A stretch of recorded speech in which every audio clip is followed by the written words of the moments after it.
राधे राधे सभी गुरु भक्तों को। वेलकम टू माय चैनल परम गुरु की वाणी।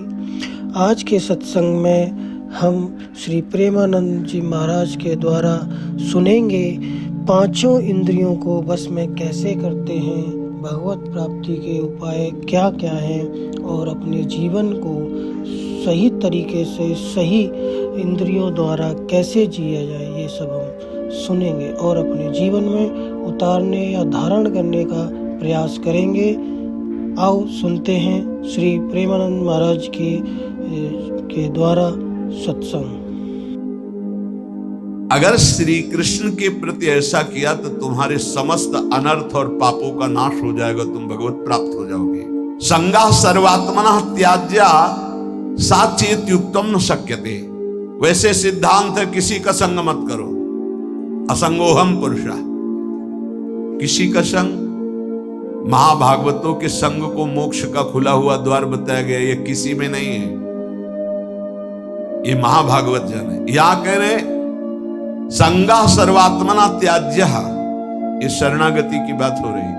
पहला है सर्व तज हरिभज, सामर्थ्य नहीं है तो समस्त आचरण, घर परिवार भगवद अर्पित भाव से हर कर्म कृष्णार्पणमस्तु, नाम जप, भगवत प्राप्त हो जाओगे। इसके लिए सावधानी है, संग का त्याग करो। कैसे संग का? बोले संगम त्यजेत मिथुनावृत्ति नाम मुमुक्षु। जो मिथुन कहते हैं दो को, जो दो के संयोग से सुख प्राप्त होता है। एक आपकी रसेंद्रिय, एक वस्तु, इसके संयोग से प्राप्त सुख में जो मगन।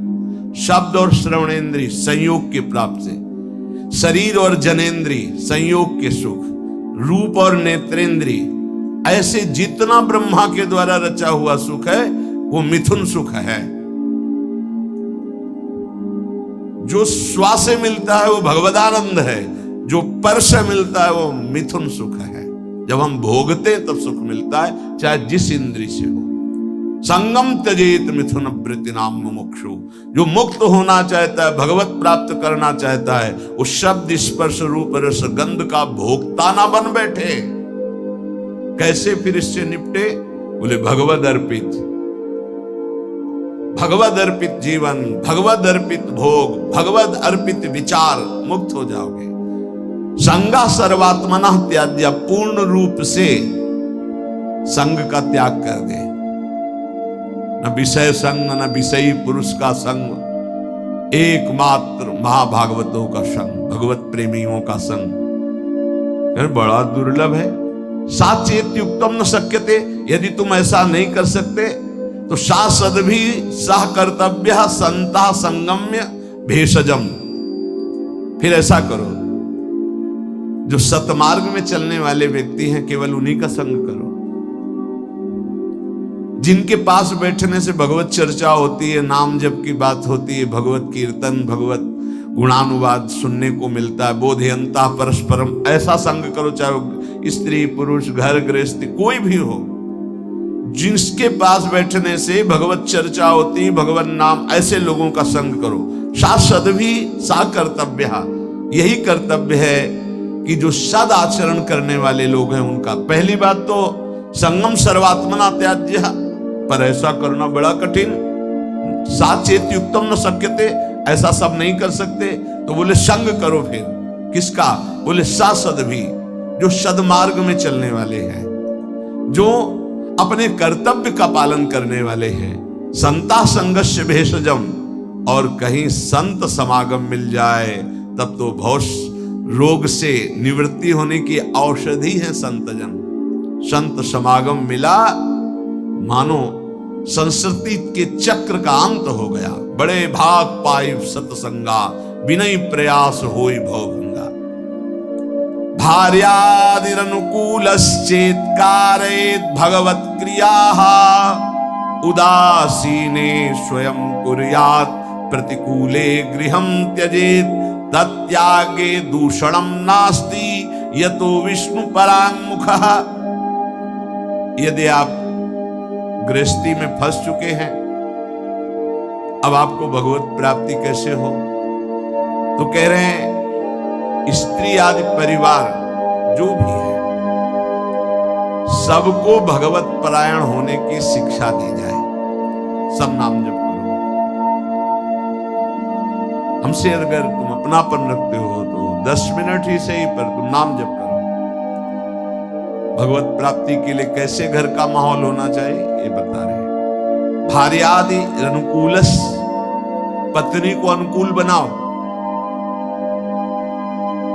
अनुकूल बनाने का मतलब उसको शासन के द्वारा अनुकूल नहीं बनाया जाता, किसी को प्रेम के द्वारा अनुकूल। प्रेम की भाषा बिना पढ़े लिखे लोग भी जानते हैं, पशु भी जानता है। छोटा बच्चा है, दुलार करो प्रेम से, ऐसे पुचकारो, किलकारियां मानने लगेगा। अभी उसको कोई ज्ञान नहीं, लेकिन प्रेम की भाषा वो भी जानता है।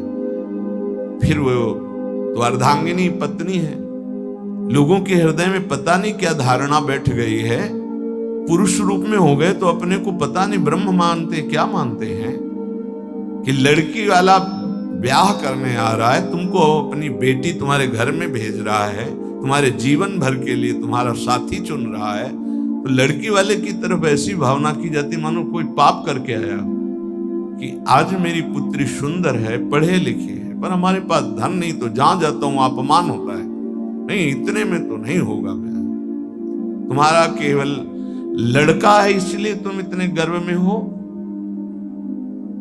क्या है तुम्हारे लड़के में कौन सी खास सी बात है? केवल लिंग परिवर्तन है तो स्त्री लिंग में, वो पुरुष लिंग में, वो उसकी संतान है, वो तुम्हारे सामने झुक के दे रहा है। जो वो भेंट दे दे अपनी पुत्री को भाव से, वो बात अलग। तो वो अपने को गर्व मानते कि लड़का हो गया तो इतना दहेज लेंगे, और पर्चा ऐसे बनाते जैसे दुकान वाला व्यापारी पर्चा बनाता है, इतना इतना इतना, अब ले लो।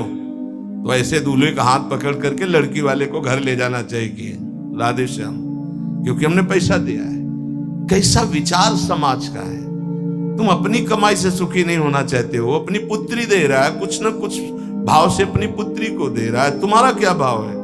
लड़के पक्ष वाले ऐसे गर्व में होते हैं मानो त्रिलोक विजयी हो गए हो, लड़का हो गया तो। इसीलिए हमारे समाज की धारणाएं पापों को बढ़ावा दे रही है। पुत्री हुई तो उसको किस भाव से देखा जाता है, किस भाव से? अगर लड़की न हो तो पैदा कहां से हो? विचार कीजिए। तो तुम्हारी जो पत्नी बनी हो तुम्हारे समान है, 1 इंच भी तुमसे कम नहीं किसी बात में। ईश्वर का तत्व जो तुम्हारे हृदय में, उसके हृदय में जो पांच भौतिक दे तुम्हारी, वो उसकी दे, वो अपने घर का त्याग करके तुम्हारे घर में आई है, तुम्हारी अर्धांगिनी बनी है। तो चाहिए कि तुम्हें प्यार के द्वारा अनुकूल, भार्यादि अनुकूलस चेत कार्य भगवत क्रिया।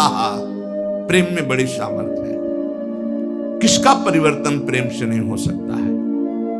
कभी समाज में अगर ये बात समझ में आ जाए कि ये दहेज लेना नरक जाने का कार्य है। बोले अमुक ने दहेज उन्होंने मांगा नहीं था, स्वतः अपनी पुत्री के लिए दिया था। किसी को भी अगर हमारे व्यवहार में पुत्री के साथ बहुत सी सामग्री उत्साह के साथ देने का भाव तो उनके पास है और उन्होंने दिया अपनी पुत्री को, तो आपने मांगा तो नहीं, वर पक्ष ने मांगा तो नहीं, आज बेचा जाता है। कैसी समाज की दुर्व्यवस्था है। ना सत्संग सुनते हैं, ना शास्त्र समझते हैं।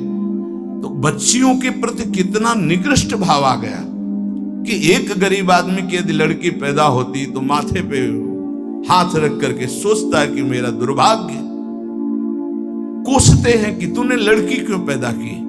अरे अगर हमारी मां नहीं होती तो हम कहां से प्रकट हो जाते? वो मां है, वो दैवी शक्ति है जो प्रकट हुई है।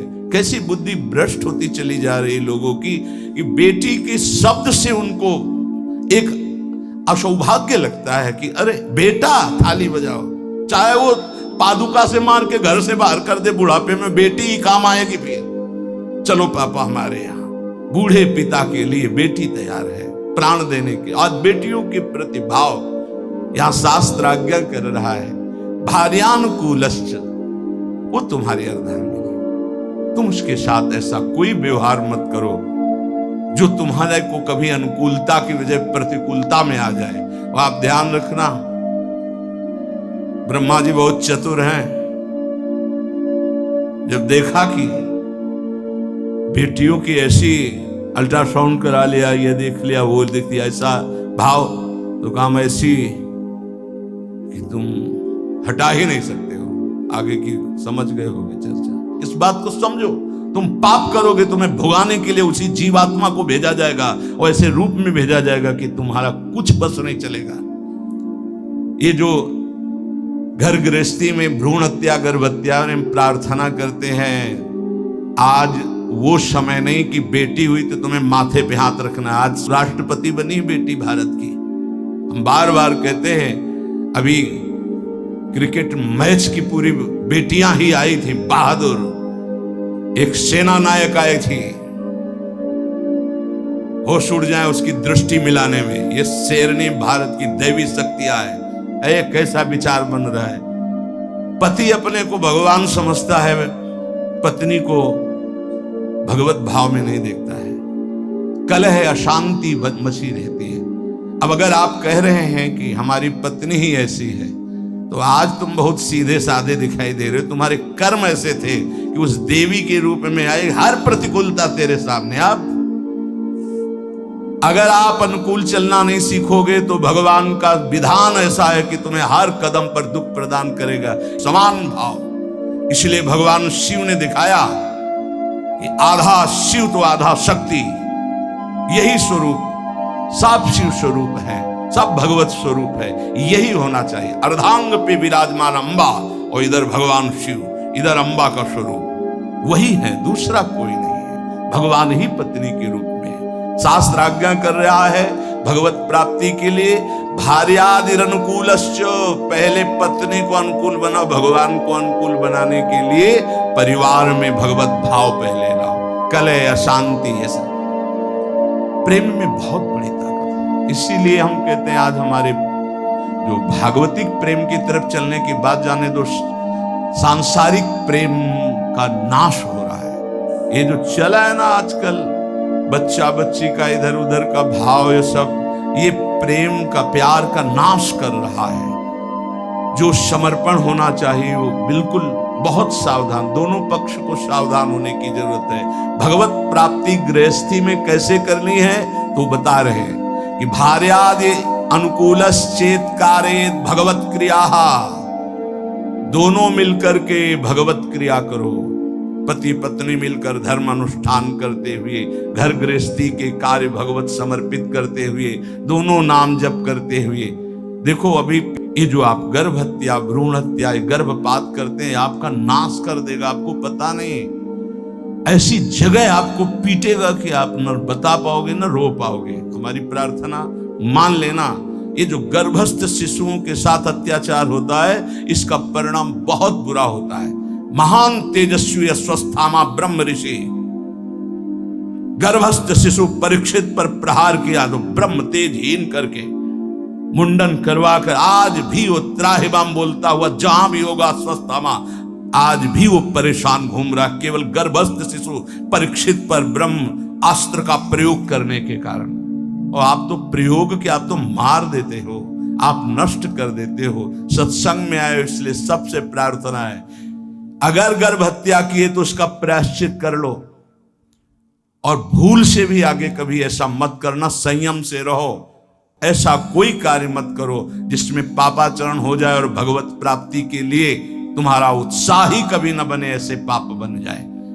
भार्यादि अनुकूलश्च, ये हम इसलिए कि कई घटनाएं देखे। हम निमुआ घाट कानपुर में गंगा के किनारे, प्राय जहां एकांतिक घाट होते थे तो वहां व्यवस्थाएं जैसे जो है आश्रम है, तो एक भिक्षा मिल गई, दूर कुटिया कई बनी हुई संतों की खाली है, तो कुछ वर्ष वहां रह जाते थे, वहां रुके। तो आसपास के बड़े जो वैष्णव प्रवृत्ति के थे, भक्त प्रवृत्ति के थे, वो प्रायः संतों का संग करने आया करते थे। उसमें एक बहुत ही धनी मानी ब्राह्मण आते थे। एक दिन वो अपनी बेटी को लेके आए तो ऐसे जली हुई पूरी आधी थी, आधा बहुत सुंदर स्वरूप था, आधा सब जला हुआ। तो उसकी आकृति देखकर कहा ऐसा कैसे हो गया? तो उन्होंने कहा कि ये जितनी इधर सुंदर है ऐसे पूरी सुंदर थी। खूब हमारे पास धन था उस समय, बताया शायद है कि 30-35 वर्ष पहले ब्याह किया था रुपया देके खूब। पर वो लोग ऐसे लालची निकले कि एक बार ब्याह के बाद जब दोबारा हमारी बेटी गई तो उन्होंने दहेज के लिए सूचना भेजी। उस समय मोबाइल तो था नहीं। फिर हम गए, जो कुछ बना फिर दिया, पर उन्होंने, उन राक्षसों ने बख्शा नहीं। हमारी बेटी को चारपाई में बांधा, मिट्टी का तेल छिड़का और आग लगा दी। अर्थ के लोभ से आग लगाई तो भगवान की ऐसी कृपा, जहां गांठ थी वहीं से आग प्रारंभ हुई, जो रस्सी की गांठ थी। अब जलने वाला चेष्टा फौरन खुल गई, तो जीना के पास ही चारपाई में जीना में चढ़ गई। चढ़ के बगल वाले घर में ऐसे छप्पर में कूद गई और नीचे गई तो वो उनके बड़े भाई का था, जिस भाई का लड़का ब्याह हुआ था उसके बड़े भाई, उनके पास राइफल था। उन्होंने ही देखा तो तत्काल कंबल से सुरक्षा की और राइफल निकाली, बाहर निकले, कहा राक्षसों हम तुम्हें बताएं, और उसकी सुरक्षा करके पुलिस तक पहुंचाई। बोले तब ये जिंदा हमें वापस हुई। मुकदमा चल रहा है, अब बस ऐसे पूरी जली हुई। क्या उसका अभिशाप उनको सुखी कभी होने दे? आगे चलकर किस योनियों में जाएंगे क्या पता। ये भावनाएं हटा देनी चाहिए। तुम्हारी दासी है, ऐसी भावना नहीं रखनी। हाँ, पत्नी को भाव रखना चाहिए कि मेरे प्राणनाथ भगवत स्वरूप है, मेरे पति हैं, तो ऐसे ही पत्नी के प्रति भी भाव रखा जाता है। ये मेरी अर्धांगिनी है, मेरी प्राण प्रिया है, इसका सर्वस्व अधिकार है हमारी संपत्ति पर, हमारे ऊपर। हम अगर कोई भी कार्य करेंगे तो इससे सलाह लेकर करेंगे, दोनों मिलकर के। भार्यादि अनुकूलश्चेत् कारयेत् भगवत क्रियाः, दोनों मिलकर कोई धर्मानुष्ठान करें। अकेले का गृहस्थी का विषय है, अकेले तुम बोले हम जा रहे हैं मुक्ति, नहीं, पहले अनुमति लीजिए। यहां तक कि महापुरुषों ने सन्यास भी लिया है तो पहले मनाया है, अनुमति ली है। जब उन्होंने अनुमति दे दी तब आगे की क्रिया हुई। माता से अनुमति और पत्नी से अनुमति अत्यंत आवश्यक है। अगर मां विराजमान है तो उसका आदेश, और पत्नी विराजमान तो भले वृद्धा हो गई है पर उसका अधिकार। हमारे शास्त्र में लिखा है यदि वो वानप्रस्थ में जाना जाता है तो ऐसे बात की करे पत्नी से कि यदि आप अपने पुत्रों के साथ रहकर जीवन व्यतीत करना चाहते तो मुझे आदेश करें, मैं तप के द्वारा अपने जीवन को भगवान में मिलाना चाहता हूँ। और यदि आप हमारे साथ चलना चाहते तो आपका स्वागत है, हम दोनों बैरागी होकर चले। वो जैसा अनुमति दे ऐसा शास्त्र आज्ञा करता है। ऐसे नहीं है मनमानी कि हम स्वतंत्र हैं किसी भी तरह। अगर कोई धर्मानुष्ठान करते हो, पत्नी आपकी है, वो आपका साथ ना दे वो बात अलग है। अगर वो आपके अनुकूल चलती है और आपने कोई धर्मानुष्ठान किया, पत्नी को साथ नहीं ले गए, तो अपने आप उसका ट्रांसफर हो जाएगा उसके पास। पाणिक ग्रहण की कोई खिलवाड़ नहीं, धर्मानुष्ठान ट्रांसफर हो जाएगा। और पूर्ण धर्म का संकल्प तभी माना जाएगा जब वो भार्या तुम्हारे वामांग में विराजमान होगी। जब सिया जी भूमि में विलीन हो गई तो रघुनाथ जी जब यज्ञ किए तो स्वर्ण की सिया जी बनाकर वामांग में विराजमान की गई। और तुम्हारी अर्धांगिनी विराजमान हो, तुम धर्मानुष्ठान करने जा रहे हो, सफल हो जाओगे। भार्यादि अनुकूलश्चेत् कारयेत् भगवत क्रियाः। गृहस्थी में हो तो तुम्हें पहले अपने परिवार को अनुकूल बनाना होगा, पत्नी को, माता पिता को, परिवार को भगवत स्वरूप मानते हुए अनुकूल उसको बनाओ धर्म के द्वारा, भागवत भाव के द्वारा। उदासीने स्वयं कुर्यात् प्रतिकूले गृहं त्यजेत्। क्या कह रहे हैं? उनकी आज्ञा से सेवादि के द्वारा राजी करके फिर भजन की प्रवृत्ति बढ़ावे। पहले पत्नी को अनुकूल करे, परिवार को अनुकूल, जो भगवत प्राप्ति का रास्ता है। ऐसा नहीं जैसे एक दो लोग आए कि अब हम तो नहीं, दोनों राजी तो राजी, नहीं तो धर्म से चलो जैसी धर्म आज्ञा करती। पाणिक ग्रहण के समय ये श्रुतियां आए, शास्त्र जो साक्षी बनाए गए थे वो पति पत्नी के भाव से बनाए गए थे। वो तुम्हारी इच्छा नहीं, लेकिन उसकी भावना की पूर्ति के लिए आपको गृहस्थ धर्म स्वीकार करना चाहिए। अगर भगवत भाव के विरुद्ध और बहुत ही कुटिल स्वभाव है तो देखो यहां शास्त्र का क्या कह रहा है, एकदम विरुद्ध, धर्म विरुद्ध, भगवत भाव विरुद्ध, बिल्कुल कुटिल व्यवहार, तो फिर बात अलग है कि अब वो धर्म में साथ नहीं दे रही तो आप धर्म करो। फिर भी पाणिक ग्रहण किया तो धर्म का हिस्सा उसके समीप जाएगा, उसका कल्याण होगा। ऐसे कोई खिलवाड़ नहीं पाणिक ग्रहण करना। जो परांगमुख, भगवत परांगमुख, भगवत विमुख है, वो कोई भी हो। फिर तो जाके प्रिय, ये सिद्धांत तब लागू, जाके प्रिय न राम वैदेही तजिए ताहि कोटि वैरीशम जद्य परम शनि। अनुकूलस्य संकल्पाः प्रतिकूल विसर्जनम रक्षस्यतीति विश्वासो भरतत्वे वर्णे यथा आत्मनैवेद्य कार्पण्ये षड्विधा शरणागते। अब शरणागति का स्वरूप समझिए। प्रभु के अनुकूल सदैव चलना, इस शरणागति का संकल्प कर लेना चाहिए। जो गीता में, भागवत में जो गुरुजनों ने, संतों ने आदेश किया है वो प्रभु के अनुकूल है। श्री कृष्ण अनुकूलेन प्रतिकूलस्य विसर्जनम, भगवान के, गुरु के, संतों के वाक्यों के प्रतिकूल कभी न चलना। अनुकूलस्य संकल्पाः, ये जीवन भर के लिए संकल्प लिया जाए अपने लोग मिलकर कि प्राण चाहे चले जाएं, धर्म के विरुद्ध आचरण नहीं करेंगे। प्रतिकूलस्य विसर्जनम, प्रतिकूल आचरण कभी हम प्रभु के नहीं करेंगे, प्रतिकूल आचरण नहीं करेंगे। भूल न दें कुमारग पाओ। और रक्षिस्तीति विश्वासो, मेरे भगवान मेरी रक्षा करेंगे, पक्का विश्वास बना लो। शरणागति की तरफ कदम बढ़ाने के लिए ये पक्का विश्वास बना लो, भगवान मेरी रक्षा। कई जगह ऐसी देखा है। एक जगह हम फूल चयन कर रहे थे प्रभु के लिए। अब चित्त वृत्ति प्रियाजू में फूलों को देख, ये फूल ऐसा, और कदम आगे बढ़ रहे थे और वो वाकूफ था, जैसे किसी ने हमको ऐसे रोक दिया। अचानक दृष्टि ऐसे रुका, जैसे मानो कोई धक्का मार, तो एकदम ऐसे अगला कदम जो गिरने वाला था वो एक एक कदम पे प्रभु, एक एक कदम पे, पूरे जीवन की बात कह रहे, एक एक कदम पे प्रभु ने रक्षा की, प्रभु ने ही रक्षा की। तो रक्षिस्तीति विश्वासो, दृढ़ विश्वास करो, जिनकी तुम शरण में हो तुम्हारे को हर समय देख रहे, तुम्हारी रक्षा करेंगे। कभी अगर ऐसी घटना दिखाई दे कि भगवान ने भक्त की रक्षा नहीं की, तो पहली बात है कि बाहरी आडंबर है, भक्ति में विश्वास निष्ठा नहीं है। पहली बात मान लीजिए।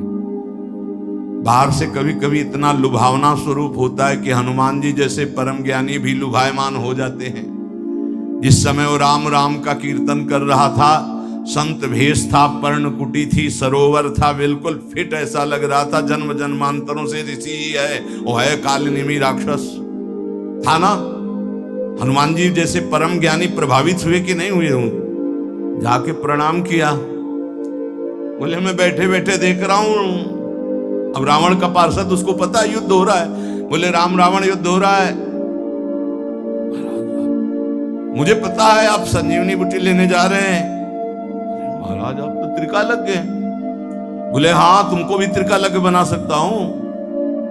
महाराज आदेश करो। वो नहा के आओ, गुरु मंत्र दे रहे हैं। बिल्कुल भोले भगत की तरह हनुमान जी महाराज है। स्नान करने गए तो रघुनाथ जी ने प्रेरणा करी मकरी को। जब पकड़ा हनुमान जी को, हनुमान जी ने मुष्टिका का प्रहार किया तो देवी की रूप, अप्सरा के रूप में प्रकट हुई और कहा ये राक्षस है, भगत नहीं है। अच्छा, बोले कालनेमी राक्षस है, केवल आपको भगवान के सेवा से विमुख करना चाहता है, क्योंकि ये किसी भी तरह रात व्यतीत हो जाए ऐसा। बोले ऐसी सोच को तो हम तत्काल नष्ट करते हैं। हनुमान जी के बोले आओ गुरु मंत्र ले। बोले नहीं, पहले गुरु दक्षिणा ले आप।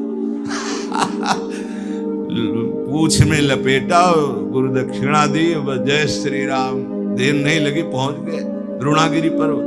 तो कभी कभी ऐसा होता है कि हम जैसे देख रहे हैं तो ऐसा नहीं होता। दूसरी बात, कभी कभी ऐसा होता है कि किसी भगवत प्राप्त महात्मा के ऊपर भी ऐसी घटनाएं देखी गई, उनका अंतिम निर्णय ऐसा ही भगवान ने पहले से निश्चय कर रखा है तीसरी बात होती है कि कभी कभी हम भक्त को गिरते हुए देखते हैं, भ्रष्ट होते होते, तो कीन हो इस कबहू अभिमाना, सो खुवंचा कृपा निधाना। नहीं तो दृढ़ विश्वास रखो, रक्षिष्य तीति विश्वासो, दृढ़ विश्वास, भगवान तुम्हारी रक्षा करेंगे, पक्का रक्षा करेंगे। कई जगह ऐसे जीवन में भक्तों के आते हैं जहां भगवान स्वयं रक्षा करते थे, स्वयं देखा बिल्कुल कि साक्षात भगवान ही है, नहीं इस समय कैसे हो सकता था। कई ऐसे हजारों घटनाएं। और भर्तृत्वे वर्णेय था, जैसे स्वामी सेवक को, जैसे अर्धांगिनी को धर्मज्ञ पति सदैव पोषण करता है, ऐसे उदाहरण कैसे बन सकता है भगवान के लिए? कोई प्राकृतिक उदाहरण है? भगवान सदैव अपने भक्त का स्वयं भरण पोषण करते हैं। योगक्षेमम भाम्यम स्वयं। एक बार इसी श्लोक पर किसी को संशय हुआ, बड़े विद्वान थे, कि अनन्यश्चिन्तयन्तो माम ये जनाः परिपासते तेषां नित्याभियुक्तानां योगक्षेमं भाम्यहम्। जो मेरा अनन्य चिंतन करता है उसके योगक्षेम का वाहन मैं करता हूं। तो बोले कभी ऐसा नहीं, भगवान को चाहिए था कि कराम्यहम्, मैं करवा देता हूं व्यवस्था, वाम्यम क्या स्वयं आते हैं? तो उन्होंने ऐसे काट करके गीता के शब्द को लिखा कराम्यहम्, लिखा योगक्षेमम वाम्यहम्, उन्होंने लिखा कराम्यहम्। अब जो विघ्न शुरू हुआ, कई दिन भारी वर्षा, ना भोजन, ना कोई जजमान, ना कोई, हर अव्यवस्था ही अव्यवस्था, त्राहिमाम मच गया।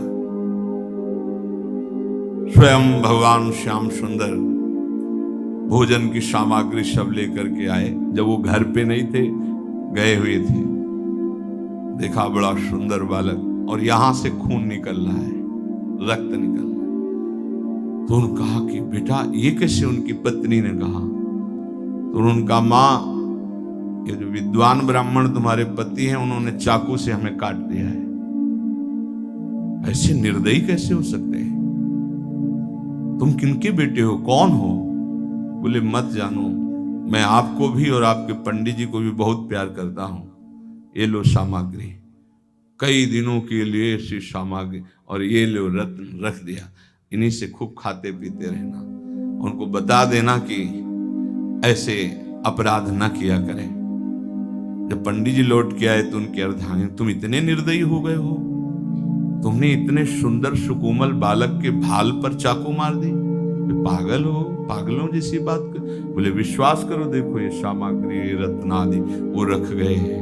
और नौकिशोर बालक था, 14 वर्ष का, और वो कह रहा था पंडित जी ने, तो उनको ओहो, मैंने गीता जी के एक शब्द को काटा था, वाम्यहम्। ओ प्रभु मुझे क्षमा करो, मुझे पता नहीं था, हम तो शब्द समझ रहे थे। गीता जी तो साक्षात आपका अंग है, वांग्मय स्वरूप है, और आज मुझे पता चल गया कि आप वाम्यहम् स्वयं करते हैं, कराम्यहम् किसी को भेजते नहीं, स्वयं आते हैं। हम पहचान नहीं पाते, श्री कृष्ण स्वरूप में आते हैं।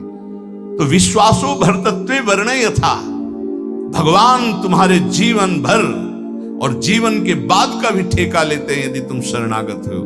आत्मनि वेद्य कार्पण्य, आप अपने आप को समर्पित कर दो भगवान की शरण में और दीन हो जाओ, दैन्य भाव, दीन हो जाओ। दीन का मतलब वास्तविकता से देखो, हम कुछ नहीं कर सकते। हमारे भगवान हमको मनुष्य दे दिया, हमको सत्संग दिया, हमको नाम जपने की प्रेरणा दी, हमको नाम मिला, नाम की सामर्थ्य जागृत हुई, भगवत प्राप्ति हुई। सब में केवल भगवान की विशेष कृपा ही कृपा। सर्व संग परित्याग, असमर्थ हैं तो साधु संग तुम्हें समर्थ बना देगा। भगवत सेवा के अनुकूल भाव पदार्थ ग्रहण करो, प्रतिकूल पदार्थों का, भावों का, व्यक्तियों का त्याग करो। परिवार को अनुकूल बनाने की चेष्टा करो, पत्नी पुत्र आदि से वैर विग्रह झगड़ा आदि मत करो। भाग करके कहीं जाने की जरूरत नहीं कि हम परिवार त्याग दिए। पहली बात, वहीं रहकर भजन।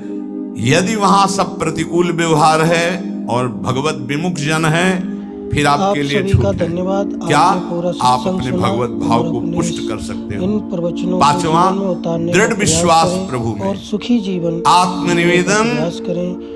और ऐसे दैन्यता, ही महत्वपूर्ण ये जानकारी महान सद्गुण कुछ शरणागति के महत्वपूर्ण अंतर अंश हैं। श्री प्रेमानंद महाराज जी के सत्संग द्वारा सुनाए गए। उनके सुनने के लिए हमारे चैनल को सब्सक्राइब करें, लाइक करें, शेयर करें। धन्यवाद। जय श्री राधे राधे।